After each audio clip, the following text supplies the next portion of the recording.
Bonjour, il y a quelques jours sortait ceci. Le roi des pirates, ce sera moi!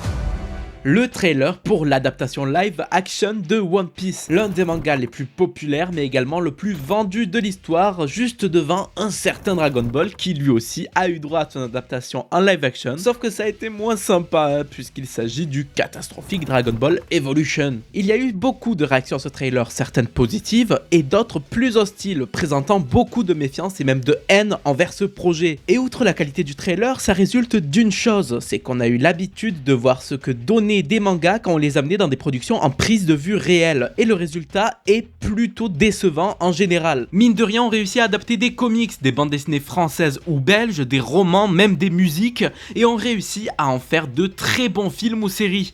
Alors pourquoi la bande dessinée japonaise est-elle aussi mal aimée de l'adaptation en live action? Pour répondre à ça, on va prendre les dernières grosses productions adaptées de mangas. Parmi tous ces projets, voici ceux qui ont plu, ceux qui ont un peu plus mitigé, mais surtout, ceux qui ont été une bonne grosse daube. Ouais, c'est pas mal, on est d'accord, mais alors qu'est-ce qui cloche ? Qu'est-ce qui cloche? On va essayer de décrypter ça et de voir ça à travers plusieurs points. On va commencer par le premier, tout simplement l'oseille. Bah ouais, fallait s'y attendre. Sans grande surprise, on parle de studios américains qui adaptent une œuvre japonaise pour en tirer du profit via la notoriété de celle-ci. Par exemple, qu'un gros studio a les droits pour faire un film Dragon Ball, il en a rien à foutre de respecter une certaine cohérence. Il y a ici l'une des licences les plus importantes de la pop culture qui attirera forcément des gens en salle. Et l'exemple de Dragon Ball Evolution n'est clairement pas anodin, car le scénariste de celui-ci, Ben Ramsey, quand il a mis au monde son monstre et qu'il a vu le flop gigantesque quant à la qualité de ce qu'ils ont pondu avec la 20th Century Fox, il a clairement fait ses excuses en disant, je cite, « Je me suis lancé dans ce projet à la recherche d'un gros salaire, non pas en tant que fan de la franchise, mais en tant qu'homme d'affaires acceptant une mission.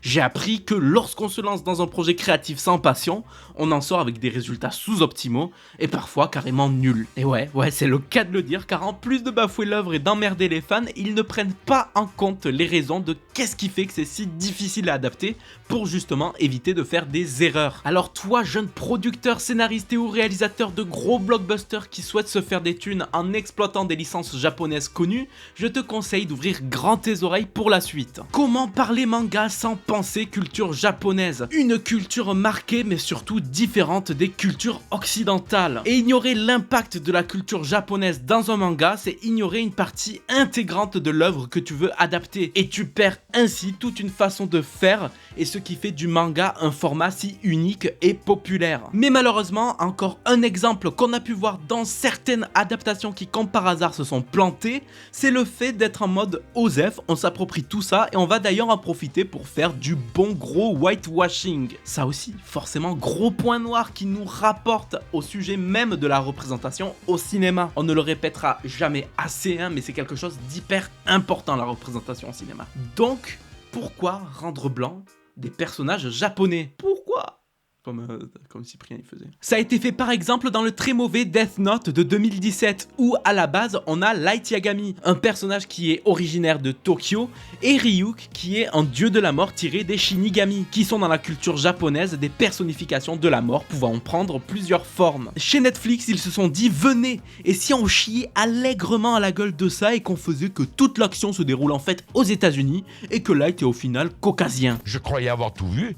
Eh ben, j'ai pas tout vu encore. Death Note fait exactement ce que j'ai dit plus tôt. Ils ignorent totalement la culture dans laquelle est imprégné le matériel source et réussissent à dénaturer une histoire fabuleuse comme Death Note en le faisant rentrer dans des petits codes de pauvres blockbusters vus et revus sans le moindre intérêt. Sinon, après tout ça, pour revenir à comment adapter, il y a aussi la question de, une fois que tu as ton projet, comment tu t'appropries l'univers d'une telle œuvre? Est-ce que tu pars sur une adaptation libre quitte à te mettre des fans ados? Et dans ce cas-là, il faut faire très attention parce que Dragon Ball Evolution est un exemple parfait de ce que ça donne quand c'est pas fait avec précaution ni même passion. Ou alors est-ce que tu retranscris tel quel sans rien changer, ce qui en vrai sert à rien. C'est un peu comme le délire de Disney qui fait des remakes de ses anciens dessins animés et qui du coup sont juste fades parce qu'ils ne changent rien. Mais on va faire un parallèle sur ça juste après, donc on va laisser encore Disney de côté. Mais du coup, faire ça sans changement peut donner un rendu qui a une vibe bizarre. Par exemple, prenons One Piece. Au niveau du caractère des personnages, si tu veux être fidèle,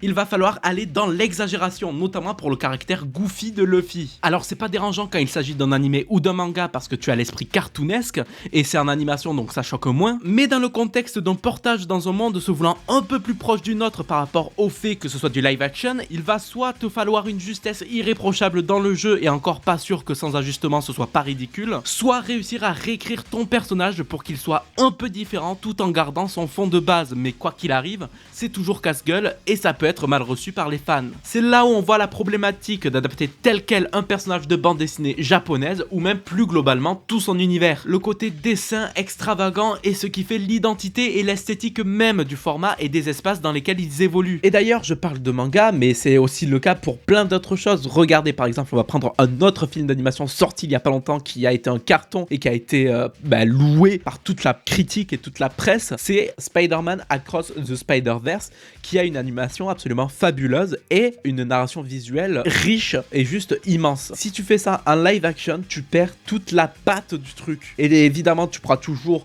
adapter un scénario cool, hein, pourquoi pas, mais par contre, tu perds tout le brillant en fait, tu perds tout ce qui fait que c'est vraiment unique. Parce que l'animation te permet des choses que la prise de vue réelle ne te permet pas. Et donc, tu te retrouves avec un résultat plus fade. Et c'est ce que Disney fait aussi avec ses adaptations live de dessins animés. C'est-à-dire que en fait, les dessins animés racontaient quelque chose avec une esthétique et un visuel fort. Et quand tu te permets de faire juste un copier-coller, comme je l'ai dit auparavant, en essayant d'être réaliste le plus possible, quitte à faire que par exemple, je sais pas, des hyènes animées soit des vraies hyènes, quitte à ôter l'ambiance de base, quoi, forcément ça foire. GameRant ont même fait un super article que je vais citer pour appuyer mes propos. Une adaptation en live d'une œuvre animée est rarement autre chose qu'une pâle imitation, et prétendre qu'il s'agit d'un pas en avant est une insulte aux animateurs qui ont fait de ces œuvres bien aimées ce qu'elles sont aujourd'hui. La narration visuelle est cruciale pour toutes les formes de cinéma, et les films en prise de vue réelle en sont certainement très riches, mais les méthodes doivent évoluer avec le support.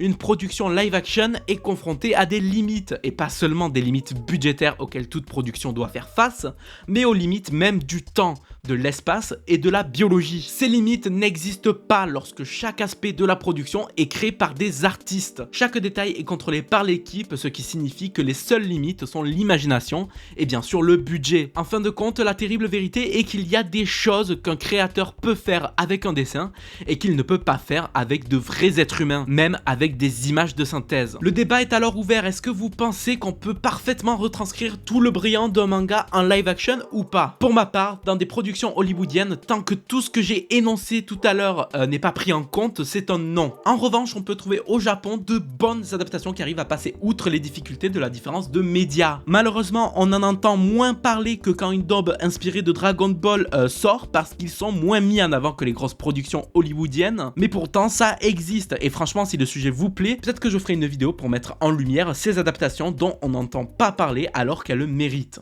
Merci à vous d'avoir suivi cette vidéo. Si elle vous a plu, n'hésitez pas à mettre un petit pouce en l'air, voilà, des petits commentaires, abonnez-vous, c'est très important. Et surtout, n'hésitez pas à donner votre avis sur tout ce que j'ai dit. Si jamais je me suis trompé quelque part, n'hésitez pas à me reprendre.